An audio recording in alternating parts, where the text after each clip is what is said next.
Mesdames, Messieurs les membres de la DGESCO, de la DGCID, de la DGRH, bienvenue et merci de participer à nos travaux. Nos partenaires de la MAIF, de la CASDEN, de la MGEN également, et chers collègues, chers collègues, merci de nous retrouver pour cette conférence, ce colloque annuel qui nous rassemble depuis 5 ans maintenant, 5e édition du Printemps de la recherche en éducation. Alors, sans faire un historique qui serait succinct, il est quand même intéressant de regarder l'évolution de ce colloque. Alors, déjà, dans le titre, nous l'avions intitulé au départ « Printemps de la recherche en SP », pour bien marquer l'avènement des SP, et l'importance que nous voulions souligner sur le lien entre recherche et formation. Et au fil des années, nous avons considéré qu'il était plus intéressant de nous débarrasser de l'étiquette SP. Nous étions précurseurs pour l'élargir vers recherche en éducation. Enfin, mon petite boutade, évidemment, l'actualité est au changement de nom. SP va devenir INSP. Je pense que c'est la manière dont on le prononce. Mais c'est moins ingrat que INSP. Je pense que c'est phonétiquement, phonologiquement, ce qui va être retenu. Mais au-delà, réellement, sans plaisanter sur ce sujet qui est grave d'ailleurs, à tous les sens du terme, ça veut dire qu'il y a de la gravité à y accorder parce que la réforme en cours, c'est un tournant et il faut bien le prendre, ce tournant, de façon à faire que la recherche en éducation et la formation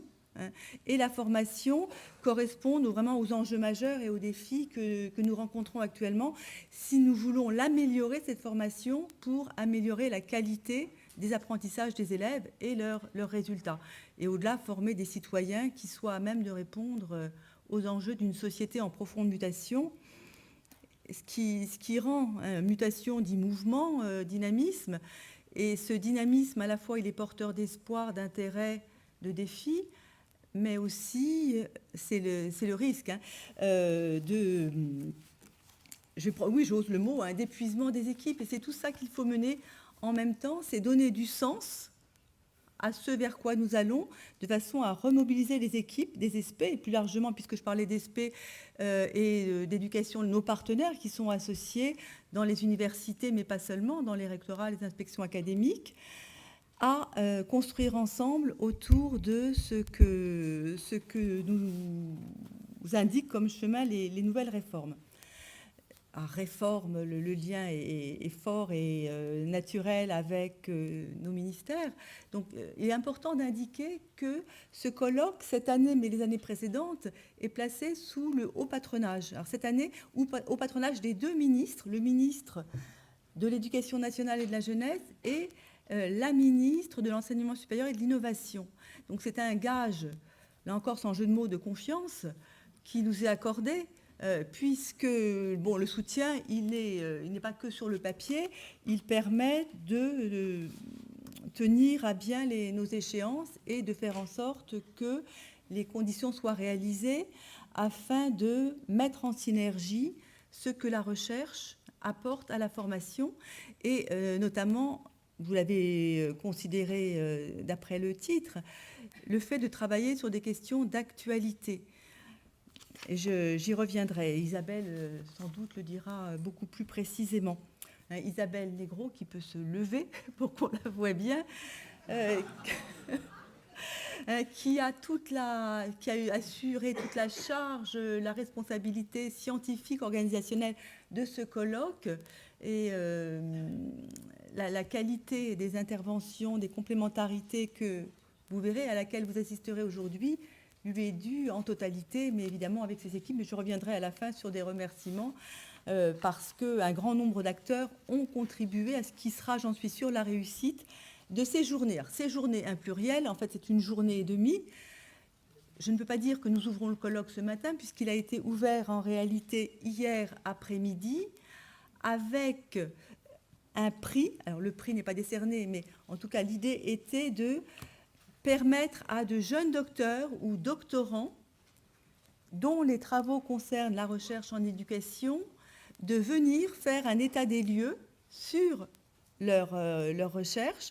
Alors parfois, quand la thèse a été soutenue depuis 1 an, au maximum, c'est la règle, de montrer avec le recul les résultats qu'ils peuvent présenter et la manière dont ils peuvent irriguer, nourrir la formation et les travaux sur l'enseignement.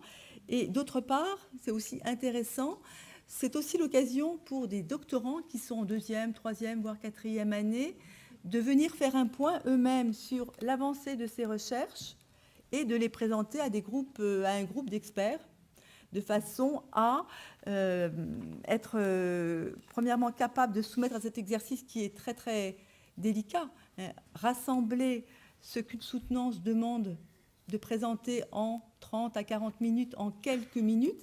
C'est un exercice de synthèse qui fait état de qualités qui sont réellement celles d'enseignants. Être un enseignant, c'est extraire des savoirs, hein, c'est servir des contraintes et des constantes épistémologiques pour adapter à un public, à une situation, les savoirs qui vont permettre d'être intégrés en fonction du niveau de classe des élèves et de leur spécificité.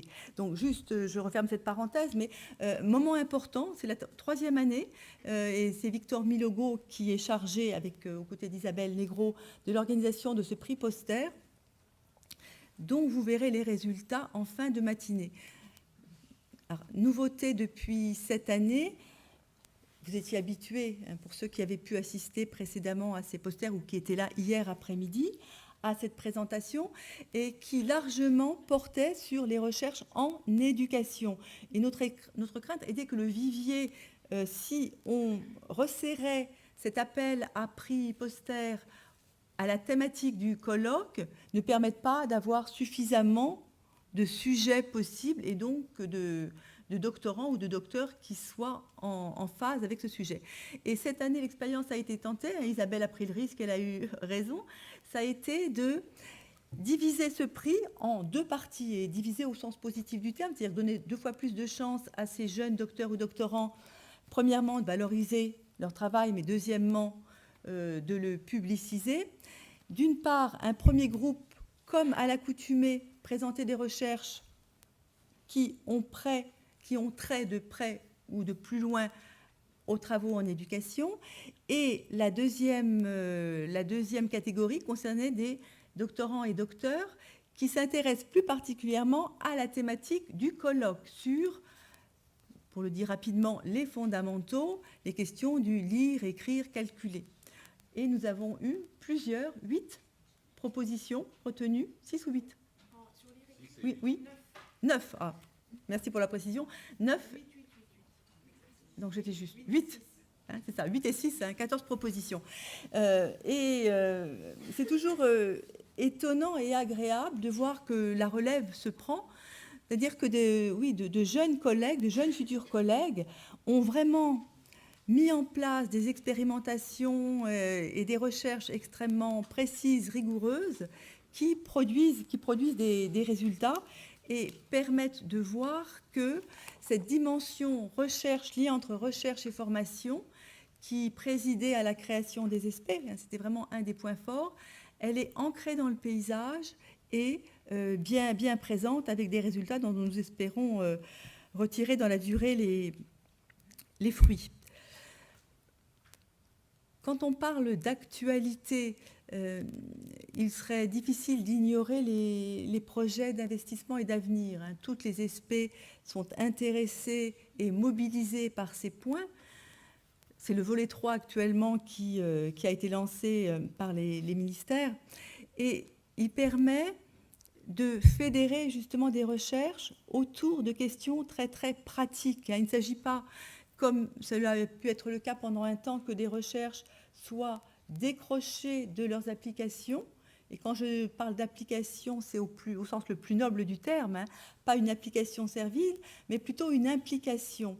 Et je reprendrai cette opposition ou cette complémentarité entre recherche appliquée et impliquée sur le thème de la collaboration. De plus en plus, et dans la plupart des académies, des SP, des composantes associées, on voit des alliances entre enseignants-chercheurs et personnel dit de terrain, mais là encore au sens le plus noble du terme, parce que c'est la fonction au plus près des élèves et au plus près des apprentissages, et formateurs qui sont soit inscrits en thèse ou qui ont tout simplement une curiosité, un intérêt intellectuel pour la recherche.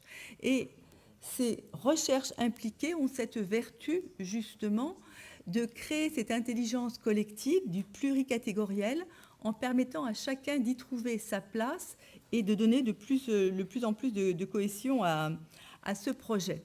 Donc c'est d'une certaine manière ce que permettront de visualiser et de mettre vraiment en synergie un certain nombre des travaux qui seront présentés ce matin autour du lire, écrire, et cet après-midi sur les questions plus orientées sur le calcul.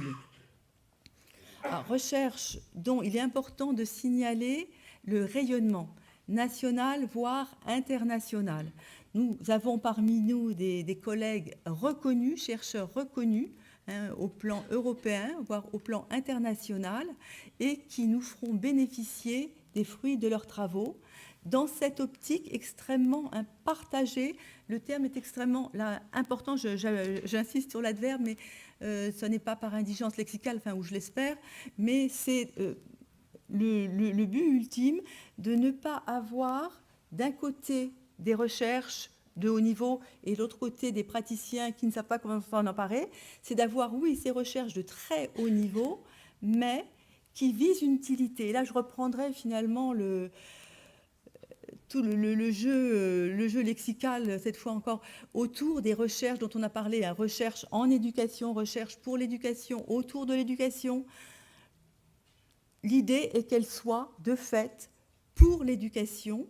C'est une formation par la recherche, mais une formation aussi aux méthodes de la recherche. C'est ce que nous essayons de promouvoir et que nous réussissons, je pense, à promouvoir auprès de nos étudiants, fonctionnaires, stagiaires, d'être capables de comprendre qu'un problème posé doit devenir un problème construit, qu'il s'analyse pour poser des hypothèses et le résoudre aussi avec les résultats de recherche de spécialistes, d'experts, dont le travail consiste justement à analyser ces problématiques sur un temps spécifique dédié à la recherche, mais qui n'est jamais déconnecté de la réalité du terrain. Juste avant de passer la parole à Isabelle, donc des remerciements que je réitérerai en fin de journée, parce qu'ils sont vraiment importants, je le disais. Donc merci à Isabelle, vraiment très très fort, pour la charge de ce travail qui est de longue haleine. Merci à l'équipe de l'AMU. Alors, sur le plan d'accompagnement de ce colloque, Amélie Le Cheval, qui est tout au fond, debout, près du mur. Évidemment, Anne-Lise Rotureau, qui a un rôle moteur, qui dirige, qui pilote toute l'équipe. Isabelle et Fiona, évidemment.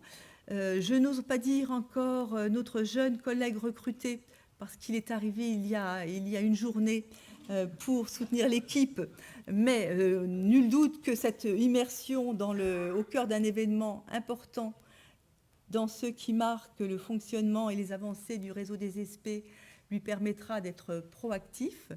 Bien sûr, je l'ai dit, tous nos partenaires institutionnels, nos partenaires CASDEN, MGEN, Maïf, voilà. Je sentais une anxiété sur le mot qui ne venait pas. Les partenaires aussi, les directions des ministères, évidemment, et surtout, parmi les ESP, les directeurs adjoints, les équipes et les formateurs. Un certain nombre sont là, on fait l'effort de venir avec un emploi du temps chargé et bousculé en cette période. Tout cet intérêt qui se manifeste de façon différente est fondamental pour la permanence de cet événement qui marque chaque année systématiquement un jalon et des avancées, une cohérence par rapport à un paysage qui demande justement à mettre du sens pour que chacun puisse comprendre quel est son rôle et porter une réforme, parce qu'une réforme, c'est toujours déstabilisant, elle suscite des inquiétudes, mais c'est à accompagner en y travaillant, en s'y impliquant tous ensemble, et c'est ce que vous faites là aujourd'hui. Merci à vous, et je passe la parole à Isabelle, qui mérite tous les applaudissements.